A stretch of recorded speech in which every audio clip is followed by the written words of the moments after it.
Hey everybody, welcome to Thistlehawk Homestead. It's been a long day here on the homestead and elsewhere. As you saw by the other videos I posted today, we pressed cider today. I'm tired.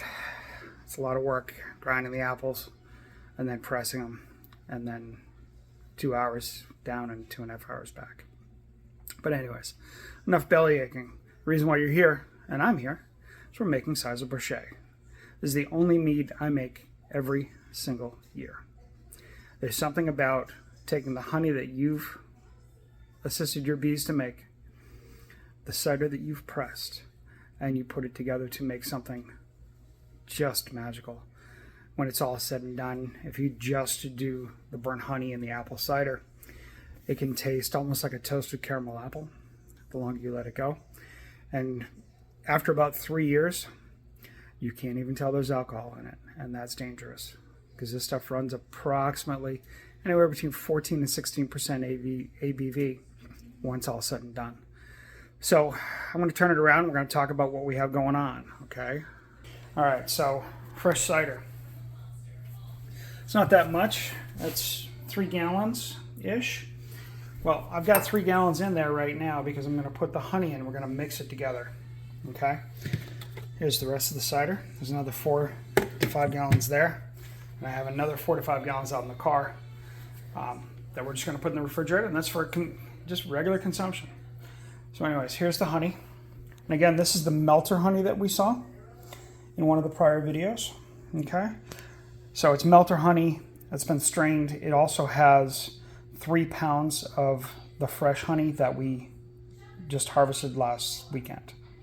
Okay, so 3 pounds of regular honey and 12 pounds of melter.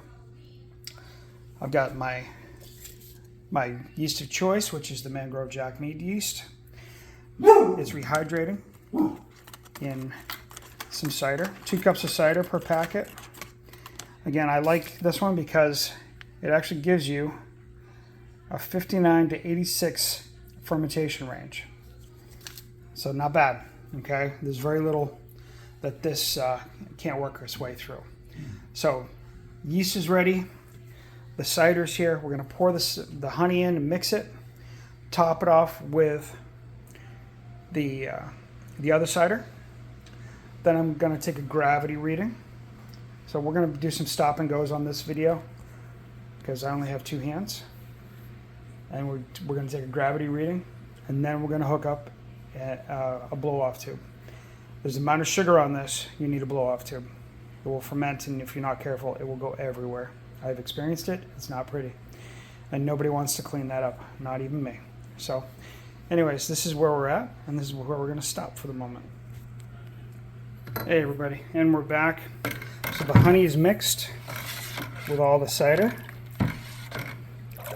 As you can see, it's pretty well mixed up. I'm using my trusty 4-foot mixing bowl. You really need it to mix up that honey. And I keep doing this because I don't want to see, you can see here, there's still a little honey on the end of the paddle, and I don't want any.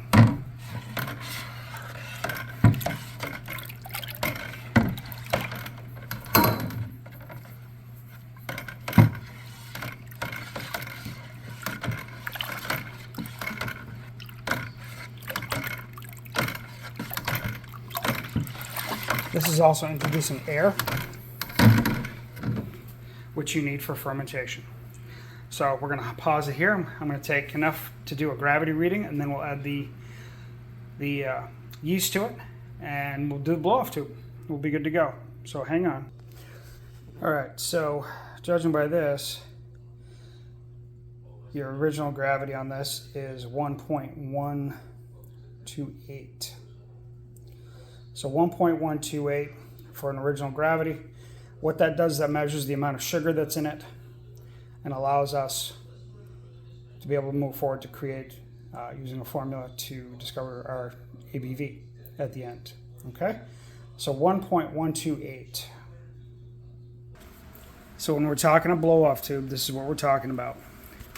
Okay, so it's a tube that goes through where you're going to put your valve anyways, and the tube goes all the way down over here and gets submerged in sanitizer.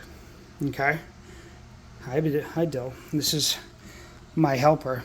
He loves Dill. You want to look up? Nope, too interested.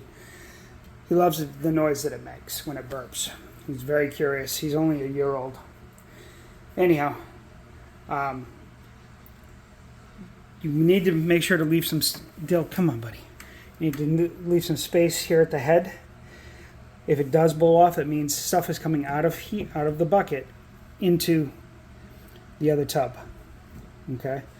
So you need to have some extra room for it to be able to blow off. So we started this now. I'll check it when I get up for work tomorrow morning. I'll be down here about 3:30. Work starts at 4. And away we go. This is Cyser Bochet, people. This is my personal favorite of every mead that I make. And I do it every single year. So please enjoy. Any questions, leave them underneath the video. I'll be more than happy to answer any questions that I can. Take care. Bye-bye.